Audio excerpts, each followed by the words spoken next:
1995. Call 1-800-BE-HAPPY.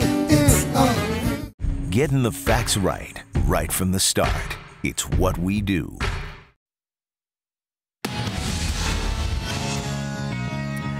Well, another big story we're following here in West Michigan are the big changes that are on the way for the second half of the weekend into next week. An intense, although brief, shot of cold air moves in. Wind chill watch is in effect starting Sunday night and continuing through Tuesday. Wind chills below 30 below. Short term, though, we've got a winter storm watch in effect for much of West Michigan. This starts tomorrow night and continues until about 1 in the morning on Monday. Not only will we have gusty winds, but some accumulating snow as well. Let's show you the latest estimate from our computer model. This is Fox 17 Future Track HD. Overnight tonight, nothing, very little in the way of snow. Not too worried about that. But as the cold front moves in tomorrow, this blast of cold air moves in tomorrow, we'll see a widespread system snow, which will deliver 1 to 2 inches, it looks like, for most of West Michigan. Then things really get ramped up, especially tomorrow night and Sunday, and especially along and south of I-96. Look at some of these totals. Over 6 inches in Kalamazoo, Benton Harbor, nearly 6 inches in Allegan and in Hastings, with lesser amounts to the north. We will be following this all weekend, not only on Fox 17 News, but on fox17online.com and including social media. Now, outside tonight, no weather issues whatsoever. It is a little windy out there and it's cold, but not much precipitation showing up on live Fox 17 radar, and I don't think that's going to change overnight tonight. Temperatures have recovered quite a bit from those sub-zero morning lows. We're at 15 in Grand Rapids and Holland, up to 19 in Muskegon right now. It's still 12 in Kalamazoo and Battle Creek. Wind chills, many areas still below zero. The winds are going to ramp up overnight tonight, so these wind chills will not improve that much, despite the fact temperatures will rise to near 20 first thing in the morning.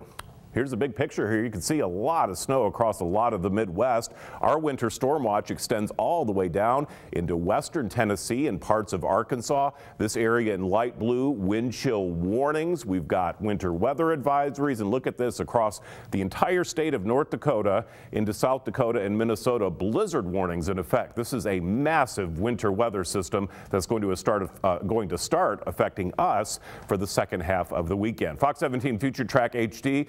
Keeping us relatively quiet overnight tonight. First thing tomorrow morning, we could see a little bit of snow off to the north.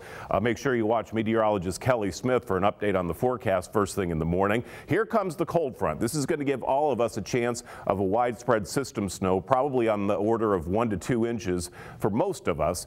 But the system kind of stalls to our south, and you'll notice areas along and south of I-96 continue to see snow into Saturday night and on Sunday. And this is the area that's going to see the most accumulation, 6 inches or more. The closer you are to Indiana, the closer you're going to see 6 to 12 inches of snow. Now, your forecast for the rest of tonight, pretty quiet. Cloudy skies, windy. We will see rising temperatures, though. We'll be near 18 first thing in the morning. Here's your 7-day forecast now. And after a mild high of 29 tomorrow, we'll see temperatures fall during the day on Sunday. That'll lead to some snow. Look at the temperatures early next week. Only between 5 and 10 degrees for highs if we're lucky Monday and Tuesday. Overnight lows below zero. But we do moderate for the middle and latter half of next week, up to 30 by next Friday. Much more on this Arctic blast and winter storm coming up in our 5:30 half hour. Breaking now from Fox 17 News. Now back to our top story tonight. A fire that burned in a luxury suite along the first base line at Fifth Third Ballpark in Comstock Park. It started around 11 this morning, caused by a space heater. Up to 30 people were inside at the time, but luckily everybody made it out safely. Let's head back to the ballpark where Fox 17's Janice Allen is live tonight. So Janice, what are you seeing out there right now? Well, Christian, it's really unbelievable. You can still smell the smoke. It's very heavy and thick here still in the air. And I'm actually joined by the co-founder of the Whitecaps, Lou Chamberlain, to talk to us tonight about what we're seeing here. Lou, thank you first of all so much for joining us tonight. I appreciate that. You got the news when you were in Chicago. Tell me what you thought when you first heard that. Not what you wanted to hear on a Friday. No, it was definitely shocking. They called me this morning and told me what was going on. The first thing I wanted to do is make sure that everybody got out, everybody was safe, and thank goodness that's true. And then I started heading back up here as quickly as I could. And standing out here with me tonight in these frigid temperatures, looking at that, what goes through your mind? Well, we got a lot of work to do, but that's never stopped us before, and that won't stop us now. So we're we're just going to have to get after it. You know, I think as Denny said earlier this afternoon, this is more than a business thing for us. This is a community thing, and for us, it's vitally important that we start building, rebuilding, and get right back to where we were, because this has been a 20-year love affair with the baseball fans of West Michigan, and we know we've got work to do. We think the community will support us, and we're gonna get right back after it. Lou, I imagine this was a second home for you. You mentioned the community here. Just celebrated 20 years of the stadium. Do you think that you have another 20 years ahead of you once this is rebuilt? Because that's going to happen for sure. I think so. You know, this community has been fabulous to us, and you know what? We're in a tough spot now, and so I sort of, you know, I'm hopeful that the community is really going to be behind us, and there's no reason that we won't be doing this 50 years from now, right on this spot. So, not this, I mean playing baseball. Sure, and of course on April 8th we'll hear people say play ball. Home opener here for the Whitecaps. Yeah, home opener's coming up. We'll be ready, and we're going to have some exciting times in the future. This is a setback, no doubt, but we're just going to go to work. Sure. Lou Chamberlain, thank you so much for being with us tonight. We certainly appreciate that. We hate the circumstances, but we appreciate your time tonight. Christian, we'll send it back to you in the studio now. All right, Janice, thanks for that. We're going to send it back out to Troy Campbell, who's going to discuss the weather impact and what these firefighters were up against as they were battling the flames. Troy? Well, that's right, Christian. The Plainfield Fire Chief says that it seems like every year on the coldest day of the year, there's always a big fire that happens. It's about 16 degrees right now. That's actually 4 degrees warmer than it was when crews were battling the fire at its peak. And you know what that's created? A bunch of ice-covered parking lots. Fire crews battling flames at Fifth Third Ballpark had more than just the smoke and flames working against them. Our gear freezes when we get wet. It's hard for us to move around. More importantly, our breathing apparatus freezes. Our breath that we breathe out has water vapor in it, and all the micro components of that breathing apparatus don't work very well. With temperatures well below freezing, according to fire crews, keeping water flowing is a constant challenge. Our main extinguishing agent, water, doesn't flow real well in this type of weather, as everybody knows. So that in and of itself is a challenge. Firefighters themselves are also trying to keep ice from forming on their protective gear. If they've gotten wet, they'll go until they can't move pretty much, and then we go and try and get them thawed out. We've actually been exchanging, going back to the station and getting backup gear and having them put dry gear on. Fire officials say because of the frigid temperatures, crews can't fight the flames for long periods of time. It's kind of organized chaos.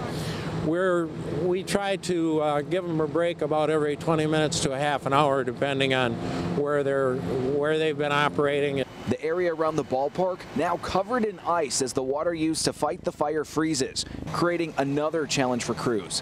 Slip and falls are a huge issue with our rubber boots and our decreased mobility. A lot of firefighters are injured after the fact because of all the water that freezes.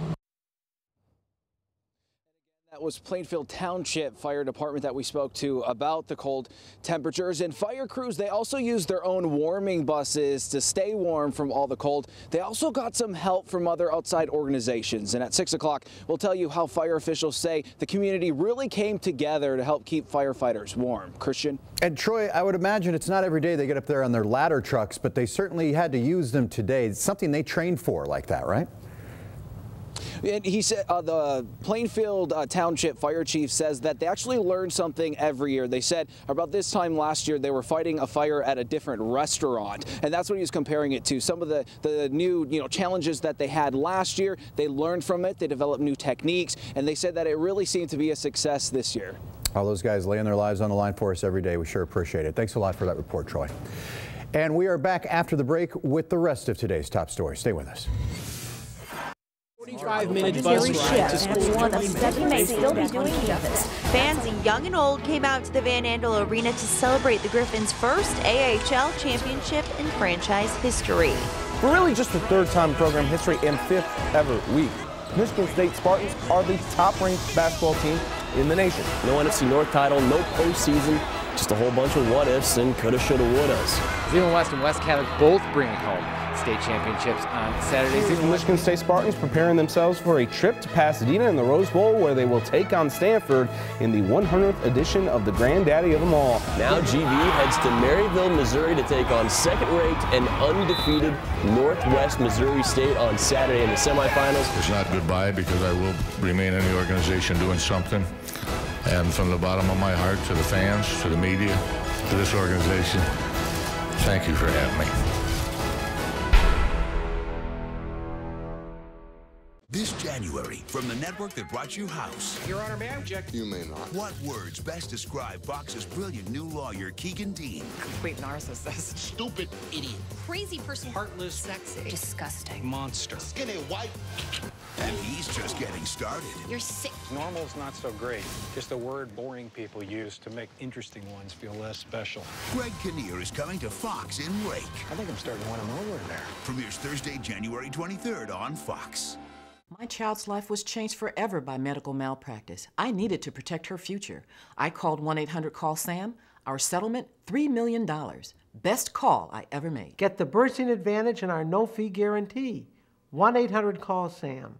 When you have a child with special needs, you need